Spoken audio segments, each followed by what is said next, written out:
Assalamualaikum warahmatullahi wabarakatuh. Kami dari kelompok 1 mata kuliah semantik, yang mana kelompok 1 terdiri atas Dia Handayani Tarigan dengan NPM 207015003, Leni Andriana 207015004, Ismawal Febriani Nasution 207015019, Dewi Wahyuni 207015011. Kita akan membahas jurnal mengenai sinonim, antonim, dan hipernim dalam wacana drama Romeo dan Juliet. Artikel ini bertujuan untuk menganalisis sinonim, antonim, dan hipernim dalam wacana drama Romeo dan Juliet. Hasil penelitian menunjukkan bahwa adanya sinonim, antonim, dan hipernim. Pendahuluan, berbahasa bagi sebagian orang dianggap sebagai sesuatu yang biasa. Namun, bahasa sebenarnya memiliki peran penting di dalam kehidupan manusia. Salah satunya adalah sebagai alat berkomunikasi yang disampaikan baik dalam bentuk lisan maupun tulisan. Berkomunikasi dengan bahasa harus memperhatikan aspek komunikasi, individu yang berkomunikasi, dan pokok pikiran yang disampaikan. Kesatuan bahasa yang lengkap bukanlah kata atau kalimat melainkan wacana. Wacana adalah satuan bahasa yang terlengkap dan merupakan satuan gramatikal tertinggi atau terbesar. Frida Laksana 1984 halaman 208. Baiklah, selanjutnya kita akan membahas mengenai wacana yang padu memiliki keserasian hubungan antara unsur yang satu dengan unsur yang lain atau kohesif, sehingga terciptalah suatu pengertian yang baik. Kohesi mengacu pada perpautan bentuk, sedangkan koherensi mengacu pada perpautan makna. Jadi di sini kita akan membahas kohesi leksikal terdiri atas reiterasi atau reiteration yang mencakup repetisi, sinonim, hiponim, metonim, antonim, dan kolokasi atau collocation. Penelitian akan difokuskan pada kohesi leksikal berupa sinonim, antonim, dan hipernim. Data diambil dari naskah drama Romeo dan Juliet untuk meneliti sinonim dan antonim serta hipernim. Metode penelitian Segiono 2017.215 mengatakan bahwa metode kualitatif adalah metode penelitian yang berlandaskan pada filsafat post-positisme, digunakan untuk meneliti pada kondisi objek yang alamiah. Sebagai lawannya adalah eksperimen, di mana peneliti adalah sebagai instrumen kunci pengambilan sampel sumber data dilakukan secara gabungan.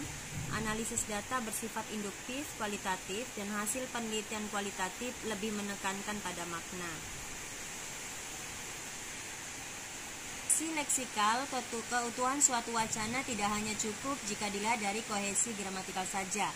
Keutuhan wacana juga ditunjang oleh pemilihan bentuk-bentuk leksikal tertentu. Menurut Renkema 1993.239, ada dua tipe kohesi leksikal. Kohesi leksikal yang pertama adalah reiterasi yang terdiri atas repetisi, yaitu penyebutan kembali bentuk leksikal. Sinonim, yaitu kata yang memiliki kesamaan arti. Sinonim adalah hubungan semantik yang menyatakan adanya kesamaan makna antara satu kata dengan kata lainnya. Relasi sinonim ini bersifat dua arah. Maksudnya, jika suatu kata saling bersinonim, maka dapat dipastikan kata tersebut memiliki kesamaan makna.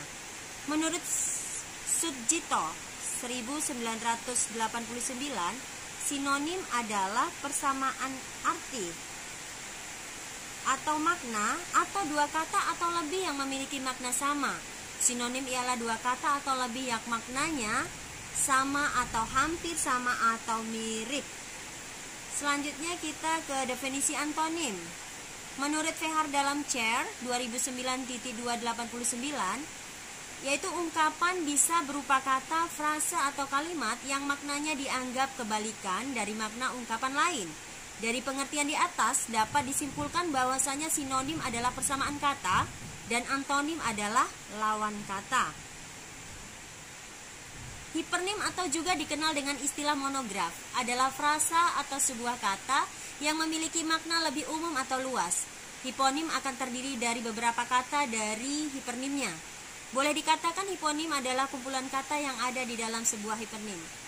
Baiklah, kita akan membahas mengenai naskah drama Romeo and Juliet yang mana merupakan karya dari William Shakespeare yang terkenal ya, yang sering dipentaskan. Jadi kisah Romeo and Juliet ini memiliki latar belakang sebuah kota di Italia bernama Verona, Italia. Kota tersebut merupakan tempat terjadinya perselisihan di antara dua keluarga yang sangat terkenal. Dua keluarga itu adalah Montague dan Capulet. Hebatnya, perselisihan itu membuat Pangeran Verona mengambil tindakan dengan mengancam adanya hukuman mati jika perselisihan itu terus berlanjut. Kisah Romeo and Juliet ini terus berlanjut. Lord Capulet memiliki seorang putri yang sangat cantik bernama Juliet. Kecantikannya membuat seorang pengusaha bernama Count Paris ingin menikahinya. Namun karena usia Juliet saat itu masih terlalu muda, sehingga pertunangan diundur hingga usia Juliet matang.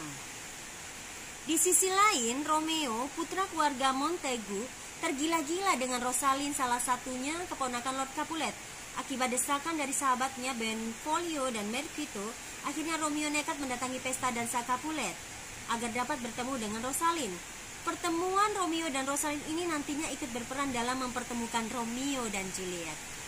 Di luar dugaan, secara tidak sengaja, Romeo bertemu dengan Juliet. Mereka berdua akhirnya saling jatuh cinta.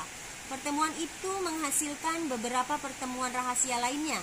Kisah dari Romeo and Juliet pun dimulai. Baiklah, endingnya langsung aja ya kita ke akhirnya, bahwasanya Juliet itu tidak mencintai Paris. Jadi dengan hati yang galau dan sakit, Romeo membeli racun dari The Apothecary dan kemudian pergi ke tempat Juliet. Di tempat itu ia bertemu dengan Paris yang kemudian menyerangnya dengan sebuah belati. Perkelahian itu berakhir dengan kematian Paris. Romeo kemudian meminum racun itu di samping Juliet. Kisah kematian yang seharusnya tidak harus terjadi itu membuat kisah Romeo and Juliet bertambah dramatis. Ketika terbangun dan mendapati Romeo meninggal di sampingnya, Juliet sangat terkejut karena kita ketahui bahwasanya Juliet hanya meminum obat yang membuat dia seperti mati suri. Pada akhirnya ia menemukan sebuah belati di tangan Romeo dan menggunakannya untuk membunuh dirinya. Kedua keluarga sangat gempat mengetahui kejadian itu setelah mendengar kisah cinta anak mereka dari Friar Lawrence. Keluarga Capulet dan Montague selalu setuju mengakhiri permusuhan di antara mereka. Akhir cerita akhirnya membuka mata kedua pihak keluarga tersebut. Baik, kita akan bahas sinonimnya.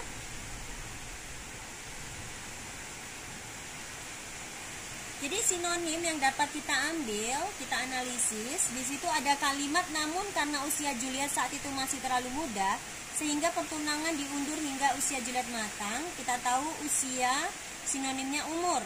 Selanjutnya kita temukan kalimat kisah Romeo dan Juliet ini terus berlanjut. Lord Capulet memiliki seorang putri yang sangat cantik bernama Juliet. Memiliki sinonimnya mempunyai. Ketika terbangun dan mendapati Romeo meninggal di sampingnya, meninggal sinonimnya wafat, mati, tewas. Di tempat itu ia bertemu dengan Paris yang kemudian menyerangnya dengan sebuah belati. Belati sinonimnya pisau. Dengan hati yang galau dan sakit, Romeo membeli racun dari The Apothecary dan kemudian pergi ke tempat Juliet. Racun itu bisa ya. Antonim. Kita temukan ada kalimat namun karena usia Juliet saat itu masih terlalu muda, sinonimnya tua. Lanjut kita ke analisis kalimat. Mereka berdua menikah secara diam-diam. Pernikahan ini diharapkan dapat meredam permusuhan yang selama ini tidak dapat diselesaikan. Pernikahan antonimnya perceraian. Selanjutnya kita langsung saja. Jadi beberapa kalimat ini kita temukan meninggal, lawannya hidup, pertemuan, perpisahan, mengakhiri, mengawali.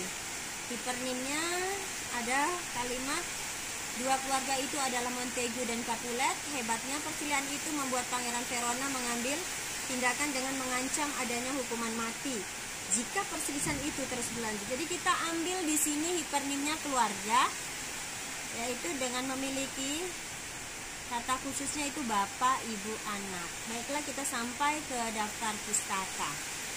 Itulah tadi jurnal mengenai sinonim, antonim, beserta hipernim dalam wacana drama, naskah drama Romeo dan Juliet. Terima kasih. Assalamualaikum warahmatullahi wabarakatuh.